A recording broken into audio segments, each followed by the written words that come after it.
ونستغفره ونعوذ بالله من شرور أنفسنا وسيئات أعمالنا من يهده الله فلا مضل له ومن يضلل فلا هادي له أشهد أن لا إله إلا الله وحده لا شريك له وأشهد أن محمدا عبده ورسوله الذي لا نبي بعده أما بعد. Alhamdulillah, bersyukur kehadirat Allah Subhanahu wa taala, seluruh limpahan kenikmatan karunia yang Allah beri kepada kita. Mudah-mudahan menjadi salah satu potensi, menjadi sebuah wasilah agar kita menambah dekat dengan Allah Subhanahu wa taala, agar kita senantiasa mendapatkan mahabbah dan kasih sayang Allah Subhanahu wa taala, tentunya diraih dan dicapai dengan ketaatan yang maksimal serta ibadah serta ketundukan ketaatan kepada Allah Subhanahu wa taala.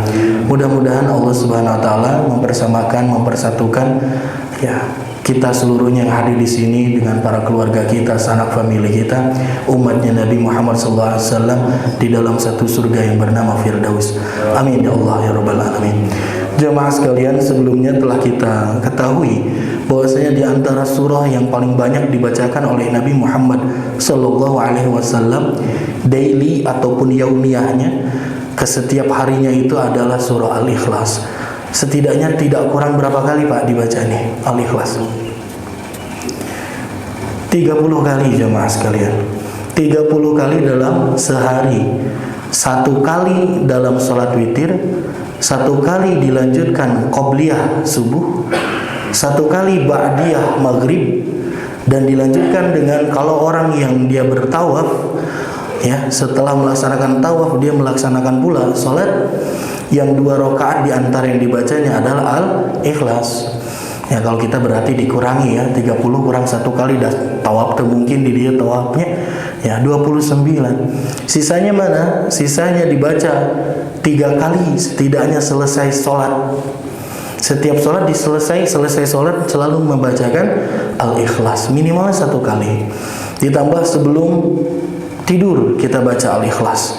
Tambah lagi zikir pagi dan petang, di dalamnya disyariatkan untuk membaca Al-Ikhlas minimalnya 3 kali, maksimalnya ataupun banduan yang diberikan oleh Nabi itu sampai 10 kali kalau dalam zikir pagi dan petang. Tidak kurang dari 30 ataupun 29 minimalnya kita membacakan Al-Ikhlas. Itu adalah salah satu rangkaian agar kita mendapatkan mahabbah dan kecintaan dari Allah Subhanahu wa taala. Sekali lagi sangat beruntung kita diberikan contoh oleh Nabi Muhammad SAW untuk dapat cintanya Allah cukup baca Al-Ikhlas. Coba kalau misalkan Nabi mensyaratkan bacanya Al-Baqarah, berat Pak. Bacanya Ar-Rahman, lumayan panjang. Bacanya Al-Mulk, walaupun di dalamnya terdapat begitu banyak fadilah dan keutamaan, namun agak-agaknya berat untuk kita baca rutin. Tapi Al-Ikhlas begitu mudah. Allah Subhanahu wa taala memberikan cintanya kepada kita dengan membacakan surah Al-Ikhlas. Jamaah sekalian, ikhlas merupakan amalan berkelas. Kenapa bisa seperti itu? Karena betapa banyak orang yang mampu beramal tapi kosong dengan keikhlasan. Ada orang-orang yang dia bisa mengalahkan amalan besar karena sumber keikhlasan yang ada dalam hatinya. Maka tidak salah ketika ada orang-orang yang ketika menyodorkan proposal, mereka mengungkapkan tidak apa-apa Pak, besar ataupun kecil, yang penting ikhlas. Ada istilah yang penting ikhlas, itu tidak salah walaupun nominalnya kecil. Cuman untuk kita ketika kecil saja dengan ikhlas jadi besar, jadi bernilai dan berharga, apalagi kalau banyak ditambah ikhlas. Kedahana dugikan kadinya. Standar minimumnya sedikit tidak apa-apa, yang penting ikhlas. Apalagi kalau kita bisa menderma, kita bisa berkontribusi, kita bisa beramal dengan amalan yang besar, namun terjaga tetap keikhlasannya untuk Allah Subhanahu wa taala. Allah Subhanahu wa taala gambarkan dalam surah Al-Insan di ayat 6 ini, wa yut'imuna ta'ama 'ala hubbihi miskinan wa yatiman wa asira, dan mereka memberikan makanan yang disukainya kepada orang miskin, kepada anak yatim, dan kepada orang yang ditawan. Innama nut'imukum liwajhillah, sesungguhnya kami memberi makanan kepadamu hanyalah untuk mengharap keridhaan Allah. La nuridu minkum jazaan wala syukura, kami tidak menghendaki balasan dari kamu dan tidak pula ucapan terima kasih dari kamu. Allah Subhanahu wa taala menggambarkan bagaimana ya karakter dan juga gambaran dari orang-orang yang beramal dengan amal yang ikhlas. Ketika dia memberi, kalau di sini bentuknya memberi makanan. Dia memberi makanan bukan sekedar makanan biasa, namun makanan yang disukai dan juga yang dia inginkan untuk dikonsumsi. Kebanyakan di antara orang-orang yang menderma dengan makanan, dia mudah untuk memberi makanan kepada orang tuh kalau dia nggak suka.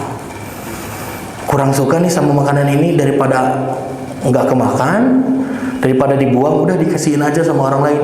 Yang seperti itu bagus nggak? Bagus. Daripada mubazir, daripada disia-siakan, daripada menjadi hisab nanti di akhirat, ya sudah, kita manfaatkan dengan cara memberi, bagus. Tapi orang-orang yang ikhlas itu dia memiliki amal yang lebih dibandingkan itu.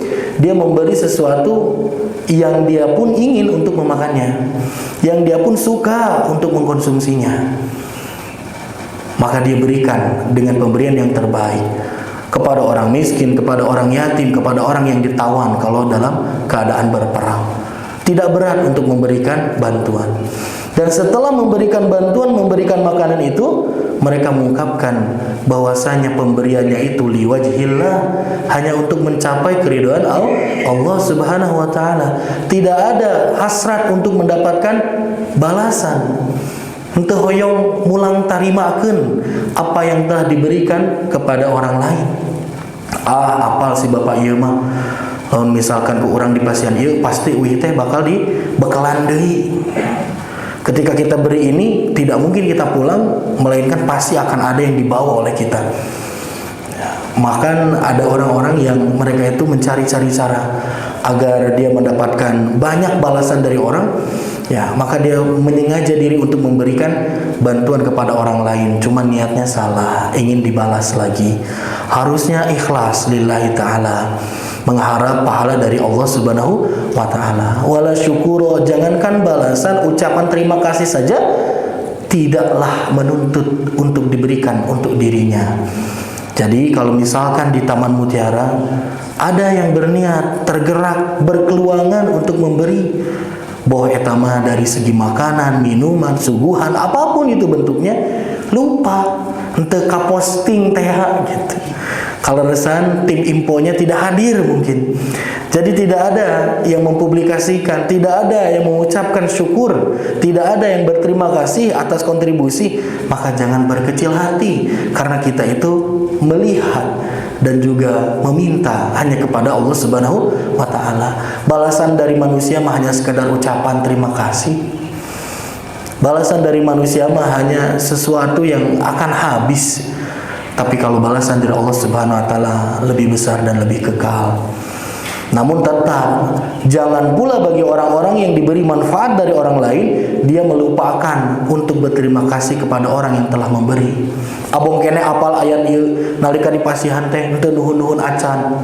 Karena apa di dalam ayat nage orang nu masihan mah teu kudu dipasihan syukuro, tidak perlu dikasih jazaan, sehingga kita diam-diam saja ketika diberi itu, ya jangan gitu juga. Kata Nabi Muhammad SAW, man yashkurullah, siapa orang yang syukur kepada Allah, maka dia akan mampu mudah untuk berterima kasih kepada makhluk ketika dia diberi. Bukti tanda syukur kepada Allah adalah syukur kepada manusia. Dalam artian syukur kepada manusia adalah ucapan doa, minimumnya itu. Nah, jadi harus saling jamaah sekalian. Yang memberi tidak berharap untuk dibalas dan mendapatkan ungkapan terima kasih. Dan yang mendapatkan bantuan pun jangan lupa bahwasanya kebaikan yang datang itu wasilahnya dari manusia yang ada di hadapanmu. Berilah kata terima kasih dan doakan mereka. Dan yang kedua, ikhlas itu adalah hubungan antara hati seorang makhluk dengan Khalik, dengan Allah Subhanahu wa taala. Kita tidak bisa menerka apakah amal orang itu ikhlas atau tidak. Tuh tinggal si eta mah lamun beramal teh sok tara ikhlas. Kaciri cenah nalika masihkeun lagi bari kitu. Kaciri cenah bahasa lagi seperti itu. Jangan saling sangka terhadap manusia. Karena itu adalah hubungannya dengan Allah Subhanahu wa taala. Kita tidak pernah mengetahui kedalaman hati manusia.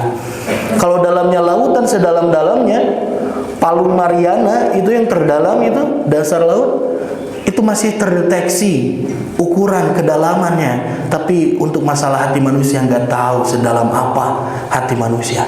Yang tahu hanya Allah Subhanahu wa Ta'ala. Maka jangan menerka. Karena esok aya istilah kieu Pak. Jalmama lir ibarat lauk. Nah, nganalogikeun lauk. Karena ikan itu Pak, sebesar-besarnya ikan pasti akan ada cucuknya. Sagede-gede lauk aya cucukan. Saleutik-leutikna lauk aya dagingan. Tah eta manusia mah. Sebesar-besar dan sebaik-baiknya manusia itu pasti akan ada celah dan aibnya. Betapapun besar kebaikan dan juga kemuliaannya pasti akan ada buruknya yang mungkin kita tidak tahu. Begitupun seburuk-buruknya manusia, namun tetap pasti akan terselip kebaikan di dalamnya. Aya we kebaikan yang mungkin kita tidak tahu pula kebaikannya.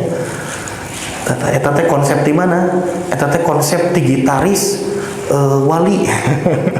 Nalika main sinetron, nah dia mengucapkan seperti itu karena dalam sinetronnya itu, telenovelanya itu banyak ungkapan kata-kata dan kalimat hikmah.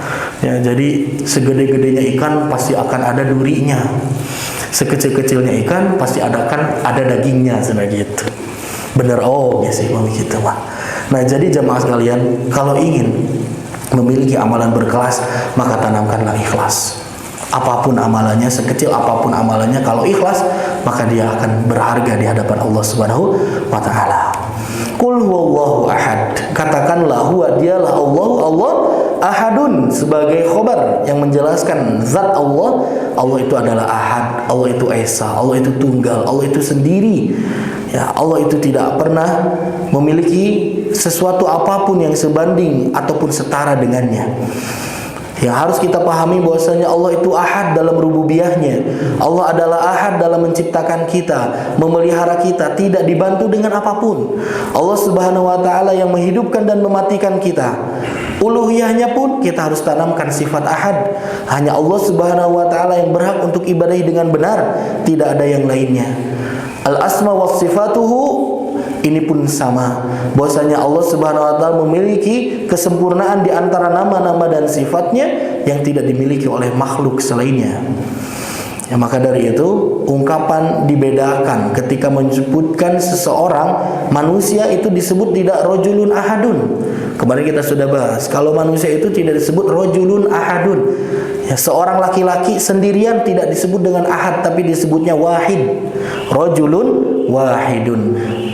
Seorang laki-laki satu di situ dengan bukan wahid, karena wahid itu satunya terdiri dari beberapa komponen. Kita memiliki identitas kewarganegaraan yang satu, yaitu negara Indonesia. Namun di dalamnya terhimpun beberapa pulau-pulau. Walaupun satu negara berbeda ras, ada suku yang bermacam-macam. Itu yang disebut wahid, beda dengan ahad. Yang kita bahas saat ini jemaah sekalian masuk pada ayat yang kedua. Allahu as-samadu. Allahu sebagai mubtada, sebagai ucapan yang akan dijelaskan. As-samadu adalah kata penjelasnya. Allah itu as-samadu. Allah maha tempat bergantung. Allah itu adalah tempat dan sumber bergantung setiap makhluk. Wa qala Abu Hurairah, innahul mustaghni an kulli wahidin. Abu Hurairah memberikan penjelasan mengenai makna as-samad, bahwasanya Allah mustaghni, Allah itu maha kaya dan tidak perlu terhadap apapun. An kulli ahadin, apapun itu sampai seterkecil apapun Allah tidak butuh terhadap selain darinya. Allah maha kaya, dengan kekayaannya Allah tidak membutuhkan apapun. Wallahu ghaniyun 'anil 'alamin. Di dalam ayat Al-Qur'an Allah menyebutkan Allah itu maha kaya dan tidak memerlukan sedikit apapun dari alam semesta yang Allah ciptakan. Wal muhtaju ilaihi, namun di samping itu Allah tidak butuh terhadap segala apapun, namun yang butuh itu adalah kullu ahadin. Setiap apapun pasti butuh kepada Allah Subhanahu wa Ta'ala. Allah nggak butuh siapa-siapa, tapi siapa-siapa butuh sama Allah. Wa qala As-Sudiyyu, Imam As-Sudi menyebutkan, Imam As-Sadi menyebutkan, innahu al-maqsudu fir raghaib. Allah itu menjadi tujuan bagi seluruh asa dan harapan. Semua tujuan, harapan, cita-cita, keinginan itu bergantung kepada Allah. Al-maqsud, maksudnya adalah Allah, nggak ada yang lain, yang dituju adalah Allah. Wal musta'anu bihi fil masaib, dan Allah pun adalah satu-satunya tempat untuk orang-orang meminta pertolongan dikala mereka mendapat masaib, musibah-musibah. Ari musibah teh naon, Pak? Ari musibah naon? Ya musibah-musibah we gitu. Asaba yusibu musibatan, yang disebut dengan musibah, kalau asoba itu artinya yang mengenai, Pak. Kalau misalkan sniper dia sudah membidik terhadap satu tujuan, dan ketika dilesatkan pelurunya tek benang, tah disebut dengan asaba yusibu, terkena pas ke anjeunna. Maka dari itu musibah itu tidak pernah meleset. Kalau dalam catatan di Lauh Mahfud, yang mendapatkan musibah kita di hari itu, walaupun banyak orang yang bersama kita, tapi nu beunang dengan orang, pasti bakal beunang ke orang moal kana sanes. Kita sering mendapatkan video-video pendek rangkuman beberapa eksiden, kejadian-kejadian luar biasa. Ada orang lagi jalan kaki, tiba-tiba di depannya mobil pecah bannya, oleng mau nabrak dia. Dia diam aja, Pak. Udah ketakutan gitu. Ternyata nu tadina nyaris bade beunang set. Truk nenggara kanu sanes.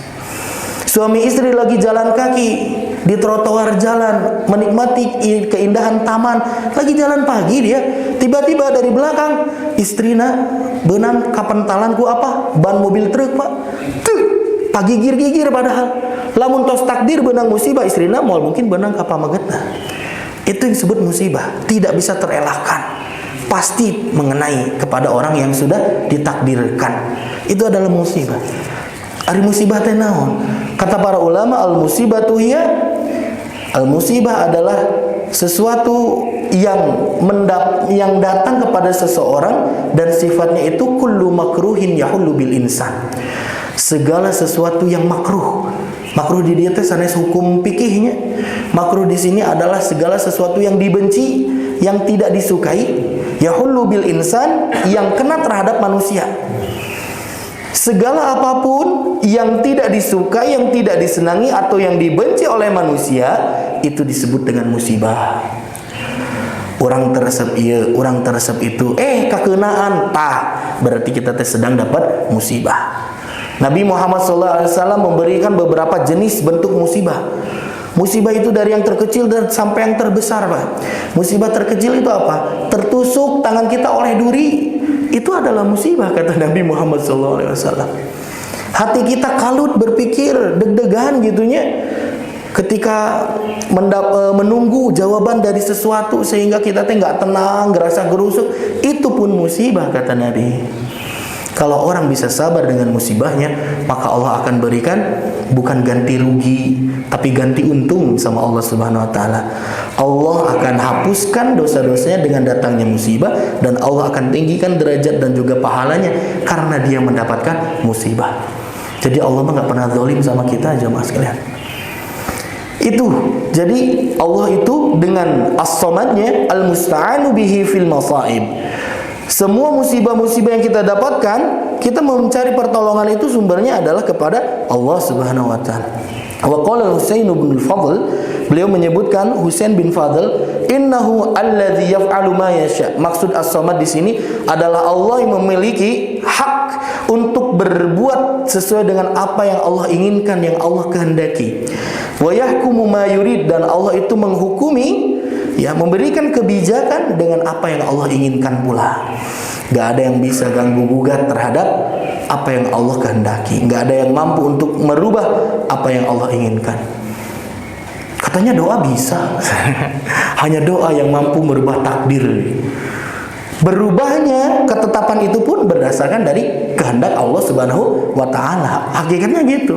Maka dari itu segala sesuatu yang hadir, segala sesuatu yang nampak itu adalah dalam ruang lingkup yasha, masyiah dan juga iradahnya Allah Subhanahu wa taala, kehendak dan keinginannya Allah Subhanahu wa taala. Wa qala Muqatil, Imam Muqatil beliau menyebutkan yang dimaksud as-samad al-kamilul ladzi la aiba fihi adalah segala kesempurnaan yang tidak ada celah aib sedikit pun di dalamnya. Itu yang disebut dengan samad. Para jamaah sekalian, bukti khaliq ialah dengan tidak memiliki kebutuhan dan ketergantungan terhadap apapun. Kalau ada khaliq yang disangkakan khaliq, yang dikhalikkan, ada yang dipertuhankan namun masih memerlukan kebutuhan dan juga dia memiliki ketergantungan, maka dia bukan khaliq. Ada salah satu konsep di dalam agama lain yang menyebutkan bahwasanya khaliq itu dia memiliki kebutuhan, bahkan dia berwujud menjadi seorang manusia yang perlu makan, yang perlu minum, bahkan dia pun mendapatkan intimidasi, ditindas, dianiaya, maka itu hilang dari sifat kekhalikannya. Bukti khaliq adalah Allah Subhanahu wa taala yang berdiri dengan kesendiriannya. Dan bukti makhluk, kita nih makhluk, jin, semuanya, tumbuhan, alam semesta, semua yang ada di langit dan di bumi itu adalah serba butuh dan memiliki ketergantungan. Kita hidup di dunia punya kebutuhan, Pak. Yang kita tahu setidaknya dalam ilmu yang pernah kita dapatkan, informasi di jenjang pendidikan, kebutuhan manusia itu ada 3. Ada kebutuhan primer, ada sekunder, dan juga tersier. Itu adalah salah satu bentuk bukti kemakhlukan kita. Kita itu perlu, butuh terhadap sesuatu. Ada orang yang tidak butuh terhadap manusia. Seperti apa? Tarsan, barinjeng bener dukan teu eta. Tapi butuh terhadap binatang. Nalika emamnya butuh terhadap makanan, dia butuh terhadap alam semesta, tidak dengan Allah Subhanahu wa taala yang tidak butuh terhadap apapun. Eta si kamarisana sembelihan, ibadah kurban, kan itu perintah Allah katanya. Allah menyeru untuk menyembelih. Kan itu disuguhkan untuk siapa? Untuk Allah Subhanahu wa taala. Tapi ternyata kalau lihat kita sendiri, disembelih oleh kita, ya, dikuliti oleh kita, dimakan dagingnya oleh kita. Allah nggak butuh. Allah itu membutuhkan ketakwaan kita. Allah itu bukan butuh. Allah itu menilai ketakwaan kita dan Allah memandang terhadap ketakwaan dan ketaatan kita menjalankan perintah. Kalaupun kita tidak beribadah kepada Allah, itu tidak akan merugikan Allah sedikit pun. Kalaupun seluruh manusia di muka bumi ini meninggalkan Allah dengan tidak beriman kepadanya, maka tidak pula merugikan. Kalau banyak orang yang beribadah, tidak pula menguntungkan untuk Allah Subhanahu wa taala. Jadi jamaah sekalian, yang butuh itu kita kepada Allah Subhanahu wa taala. Kalau dalam analogi perintah jemaah, tidak serta-merta yang memerintah itu dapat manfaat dari perintah itu. Tapi kadang-kadang yang memerintah itu memberi perintah dan manfaatnya itu didapatkan bagi orang yang mendapatkan perintah. Enggak serta-merta. Ada perintah yang sifatnya mutualisme. Sebagaimana seorang majikan, seorang dunungan yang punya rumah, dia memerintahkan kepada tukang untuk merenovasi rumahnya, untuk membangun rumahnya. Sok dia pangdamelkeun ieu bumi, digaji sadinten 200.000 tukang mah. Diberesan ku tukang tek kaluarkeun artosna, dia mendapatkan manfaat dengan mendapatkan uang, kita pun mendapat manfaat dengan selesainya bangunan yang kita impikan. Ada orang yang memerintah hanya untuk mendapatkan keuntungan dari yang memerintah saja, sebagaimana seorang bapak nyuruh kepada anaknya, "Jang, pangcandakeun sepatu bapak." Ketika sudah dibawakan sepatu itu, maka bapaknya pakai, anaknya nggak dipakai sepatunya, nggak dapat manfaat apa-apa. Tapi secara secara psikis dan juga sosiologis, maka anak itu dia akan mendapatkan manfaat dengan disayang oleh ayahnya karena nurut segala macam. Tapi untuk jenis perintah yang diberikan, ketika nyuruh kepada anak pangcandakeun cai minum, ketika diminum ya oleh bapaknya, anaknya nggak ikut minum, nggak ada manfaatnya. Tapi ada juga jamaah sekalian perintah yang itu mengandung manfaat untuk yang diperintah. Sebagaimana seorang ayah memerintahkan minum obat bagi anaknya yang sakit. Jang, leueut obat heula. Anu ngaleueut obat saha? Budakna.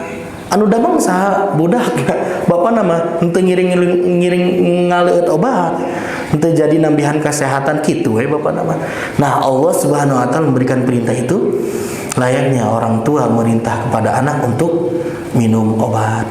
Jadi jamaah sekalian, perintah ibadah kepada kita, sholat kita, haji kita, umrah kita, kurban, dan juga saum kita seluruhnya adalah manfaat untuk kita sendiri yang melaksanakannya. Dan kesempurnaan makhluk ialah bergantung kepada Allah Subhanahu wa taala. Kesempurnaan makhluk ialah bergantung kepada Allah Subhanahu wa taala. Iya, makhluk punya kebutuhan. Makhluk itu memiliki ketergantungan, tapi ketika dia menggantungkan kebutuhan dan juga segala hal yang dia hajatkan dalam hidupnya, kalau gantungkannya bukan kepada Allah, maka tidak sempurna. Bahkan menjadi bentuk dari awal kenelangsaan hidupnya. Karena dia menggantungkan bukan kepada Allah. Para jamaah sekalian, mengenai ketawakalan ini ada sebuah kisah dari seorang tabi'in.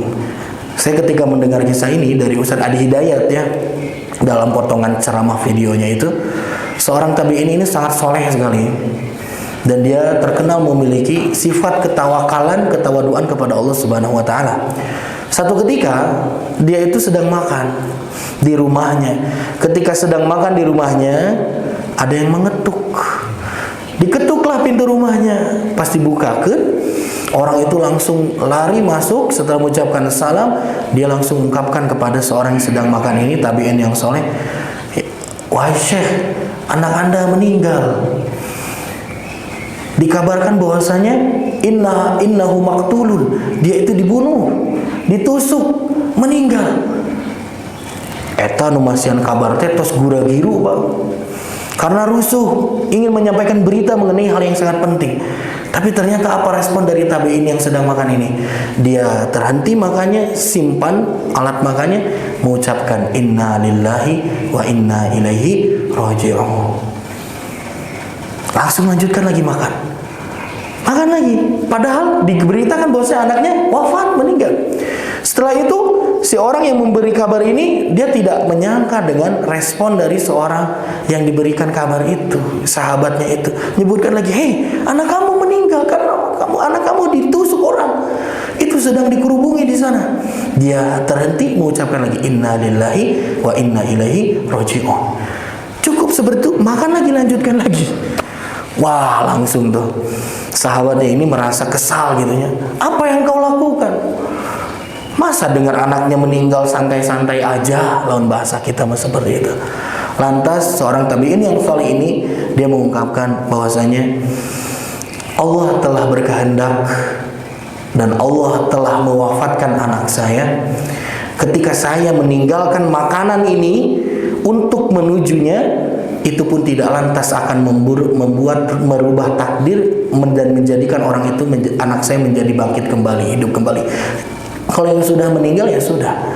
Sebagaimana Allah Subhanahu wa taala ungkapkan, ngadalil dah alladzina idza asabatum musibah qalu inna lillahi wa inna ilaihi raji'un. Kita cukup mengucapkan inna lillahi wa inna ilaihi raji'un. Sedangkan di hadapan saya sedang ada kenikmatan yang harus saya syukuri berupa makanan.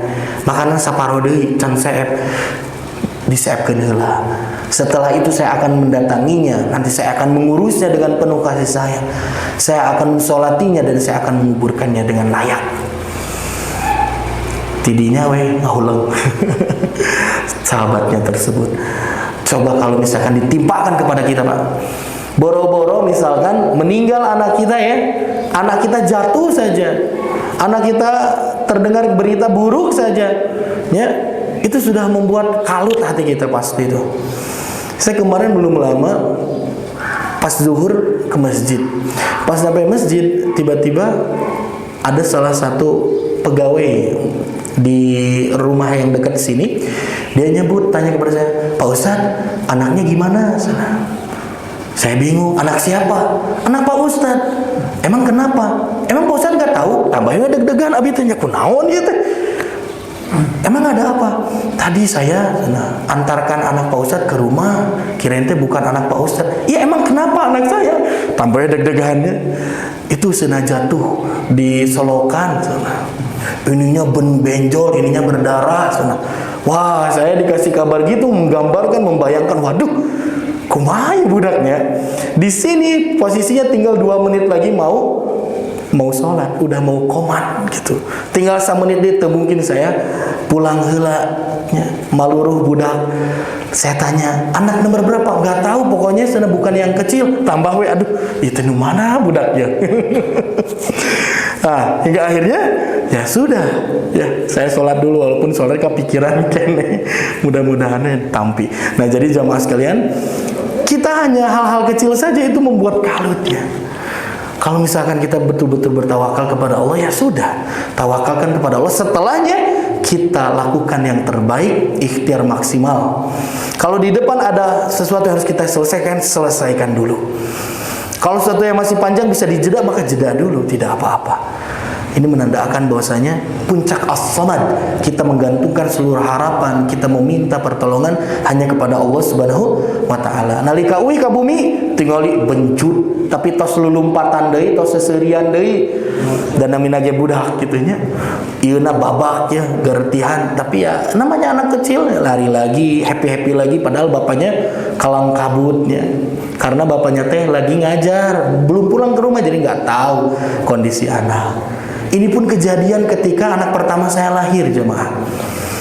Ketika hamil besar, saya simpan istri saya itu di Subang. Karena saya pengen anak pertama tuh di akte kelahirannya, lahirnya Subang gitu, kayak bapaknya. Anak kedua, ketiga mah di mana aja lah. Nah, hingga akhirnya saya titipkan di orang tua. Namun pada saat waktu akhir-akhir mau melahirkan itu, tapi di HPL-nya masih cukup lama sebetulnya. Hingga akhirnya saya menunaikan tugas ke Bandung, bawa motor dulu ke Bandung. Udah siap mau ceramah seperti ini, 1 menit 2 menit sebelumnya saya dapat WA. Udah kerasa pembukaan, sekarang sedang di klinik Tepararuguh, Pak. Masa mau ditinggalkan ini amanah? Hingga akhirnya saya selesaikan dulu amanah. Setelah itu saya ikhlaskan, ya mungkin belum saatnya, belum rezekinya untuk menemani istri ketika melahirkan, biarkan saja. Ketika pulang karena weekend, jalanan sangat macet, sangat padat. Pulang jam 2 siang, nyampe ke rumah, padahal pakai motor itu jam 5 lebih 20 menitan. Saya udah nggak buka-buka HP, saya sengaja biarin aja biar nggak kepikiran di jalan. Udahlah, tenangin aja. Tahu-tahu ke rumah udah punya anak, udah jadi bapak. Pas nyampe ke klinik, ternyata istri masih mengerang, belum lahir anaknya. Pas diusapan ku bapana 10 menit borojol. Eta masih gantos ngantosan bapana. Coba Pak, kalau kita urut dari waktu sebelumnya, ketika saya akan menyampaikan amanah, menunaikan amanah, saya cancel, saya berhentikan. Harita langsung uih, pas uih ya da anggar ya. Borojol nama engke 1/2 genep. Dan itu adalah ya sudah ada antara bentuk takdir dari Allah Subhanahu wa taala. Ketika kita bertawakal kepada Allah, Allah akan berikan yang terbaik untuk kita. At-Tolak ayat 2 dan ayat 3. Wa may yattaqillaha yaj'al lahu makhraja. Siapa orang yang bertakwa kepada Allah, Allah akan berikan jalan keluar atas setiap kesulitan. Wa yarzuqhu min haitsu la yahtasib. Allah pun akan berikan rezeki dari arah yang tidak diduga dan tidak disangka. Wa man yatawakkal 'ala Allah fa huwa hasbuh. Dan siapa bertawakal kepada Allah, maka Allah akan mencukupinya. Hasbunallah ni'mal wakil, ni'mal maula, wa ni'man nasir. Itu adalah ungkapan ketawakalan yang merujuk pada nama Allah As-Samad. Jamaah sekalian, kesempurnaan makna As-Samad sebagaimana Ibnu Abbas menyebutkan, As-Samad yaqulu as-sayyidul ladzi qad kamula fi su'dadihi. Yang dimaksud dengan As-Samad adalah As-Sayyid. Sayyid itu adalah tuan. Sayyid itu adalah seorang yang sangat memiliki posisi tertinggi. As-Sayyidul ladzi kamula fi su'dadihi. Seorang tuan yang sangat memelihara dan terbaik sempurna pemeliharaannya.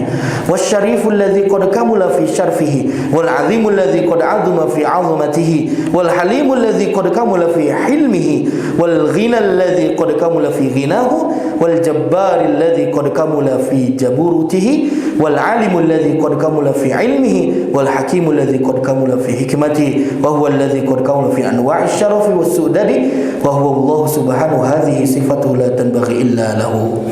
Tah, ia terjemahannya. As-Sayyid adalah penguasa yang kekuasaannya itu sempurna. Asy-Syarif adalah maha mulia yang kemuliaannya sempurna. Al-Azim yang maha agung yang keagungannya sempurna. Al-Halim yang maha lembut hatinya, yang maha sabar yang kesabarannya sempurna.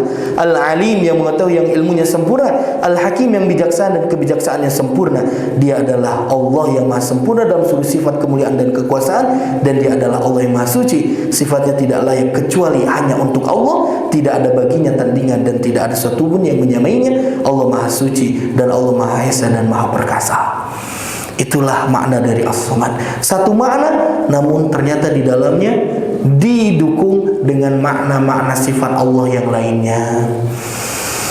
Ragam pendapat para ulama mengenai makna As-Samad. Pertama, As-Samad itu adalah Ar-Rabb, yang segala sesuatu menghadap kepadanya dalam memenuhi semua kebutuhan dan permintaan mereka. Jamaah sekalian, yang minta sama Allah, ya, yang minta sama Allah itu sebetulnya bukan hanya umat muslim. Yang minta sama Allah itu sebetulnya bukan hanya ahli tauhid.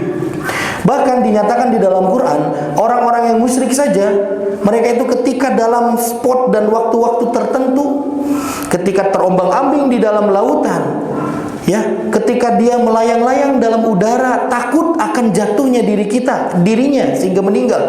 Kadang-kadang mereka pun menanggalkan kesyirikannya. Mereka menanggalkan kesyirikannya dan meminta kepada Allah Subhanahu wa taala.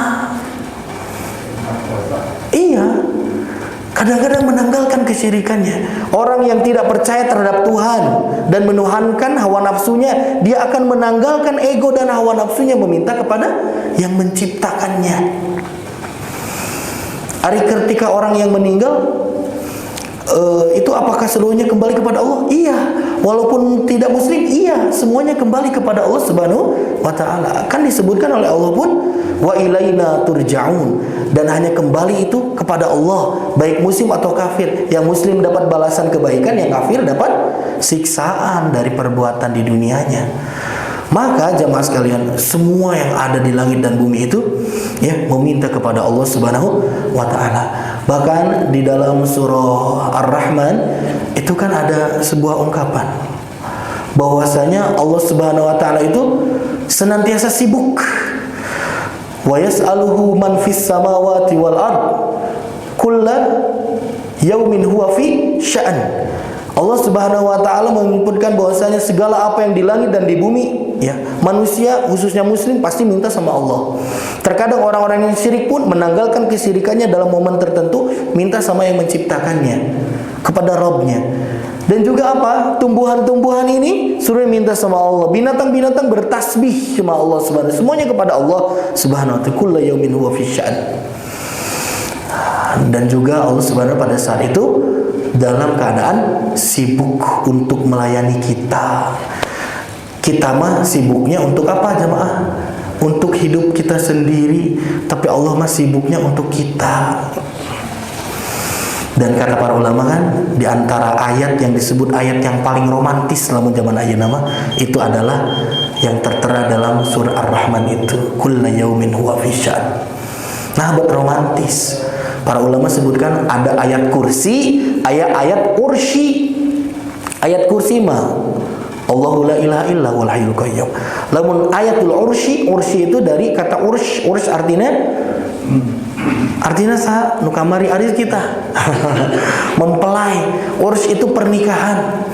Ayat yang begitu romantis itu adalah ayat tersebut, di mana Allah Subhanahu wa taala fokusnya itu hanya kepada kita, bukan kepada yang lainnya. Fokusnya itu kepada kita yang diciptakannya, bukan kepada yang lainnya. Itu adalah fokus dari Allah Subhanahu wa taala. Sebagaimana seorang mempelai, baik pria atau wanita, pada saat pernikahannya dia fokus hanya kepada pasangannya, bukan kepada yang lainnya. Maka di sana kan ayatul ursy. Ayat berapa itu ya? 29, 26 ya? Nanti dicek, Pak. Nah, jadi Allah adalah Rabb. Yang kedua, Allah Maha Kekal setelah semua makhluknya binasa. Semua makhluk dibinasakan kecuali yang kekal hanya Allah Subhanahu wa taala. Kullu man 'alaiha fan wa yabqa wajhu rabb. Aduh, jadi lupa, ini jarang baca Ar-Rahman ya. Jadi jamaah sekalian, Allah Subhanahu wa taala menciptakan seluruh makhluknya dalam keadaan fana, yang kekal hanya Allah. Allah Al-Hayyu Al-Qayyum, Allah yang Maha hidup, Allah Maha berdiri sendiri dan mengurusi yang lain. Yang Allah tidak pernah binasa sama sekali. Tidak ada satupun yang keluar darinya. Nah, ini ada ungkapan Allah itu la fauj. Allah itu tidak punya rongga. Allah itu tidak ada sesuatu yang masuk dan tidak ada sesuatu yang keluar. Itu adalah sifat dari Allah Subhanahu wa taala, yang tidak memakan makanan dan tidak juga meminum minuman. Allah itu cahaya yang bersinar, dan As-Samad maknanya adalah yang tiada beranak dan tidak pula diperanakan.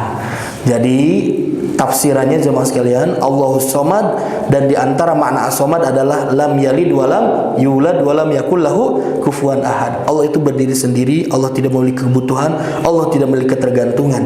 Karena Allah itu tidak dilahirkan dan Allah tidak melahirkan. Allah tidak memiliki anak dan Allah tidak diperanakan. Kalau Allah memiliki anak, berarti Allah punya pasangan. Kalau Allah dilahirkan, berarti Allah punya orang tua yang melahirkan. Dan itu salah satu ciri dari makhluk yang memiliki kebutuhan, dan Allah tidak memiliki itu. Allah nggak makan, Allah nggak minum, Allah tidak memiliki rongga. Maksud di sini ada pula para ulama menyebutkan, para mufassirin, Allah itu nggak punya lambung, ya, sehingga tidak ada rongga apapun yang masuk ke dalam diri Allah Subhanahu wa taala. Jadi Allah nu kumaha atuh nya nu kitu. Tidak sama dengan makhluknya, tidak sama dengan apa yang kita bayangkan. Ya, itulah jemaah sekalian. Di antara pendapat-pendapat ini kan seakan-akan banyak banget pendapat ini, dan ini bukan bentuk perselisihan para ulama sebutkan. Ini bentuknya ikhtilaf tanawu. Banyak ragam pendapat ini bukan untuk diperselisihkan, bukan sesuatu yang kontradiktif dengan antara satu dengan yang lainnya. Tapi jenis di sini adalah bentuk ungkapan yang maknanya sama. Ungkapannya banyak, tapi merujuk pada makna yang sama. Karena semua pendapat ini kembali kepada satu makna, yaitu sifat Allah yang tidak membutuhkan perkara yang dibutuhkan oleh makhluknya, karena Allah memiliki kesempurnaan dalam kekuasaannya. Jadi jemaah sekalian, jangan bingung dengan banyaknya ragam pendapat ini. Bahkan satu dengan yang lainnya menguatkan akan kesempurnaan Allah Subhanahu wa taala. Itulah Allah yang senantiasa kita minta, segala kebutuhan kita gantungkan kepadanya. Allahus Samad, ya. Baik jemaah sekalian, barangkali itu yang dapat saya sampaikan. InsyaAllah untuk ayat ke-3 dan ke-4 kita akan lanjutkan di pertemuan yang akan datang. Lam yalid wa lam yulad wa lam yakul lahu kufuwan ahad. Nanti kita pun akan melihat bagaimana Allah begitu murka terhadap orang yang menuduh bahwasanya Allah punya anak. Sampai Allah sebutkan, kalau ada orang yang yakin dan juga menganggap Allah punya anak, itu seakan-akan langit itu terpecah, bumi itu bergoncang, si jabal itu gunung-gunung pun akan ingin runtuh. Karena apa? Karena ada yang menuduh bahwasanya Allah punya anak. Nauzubillahi min dzalik. Terima kasih jamaah. Kita tutup dengan bacaan hamdalah dan doa kifaratul majlis bersama-sama. Alhamdulillahil alamin, subhanakallahumma bihamdika asyhadu an la ilaha illa anta astaghfiruka wa atubu ilaik. Mohon maaf atas segala kesalahan kekurangan. Wassalamualaikum warahmatullahi wabarakatuh.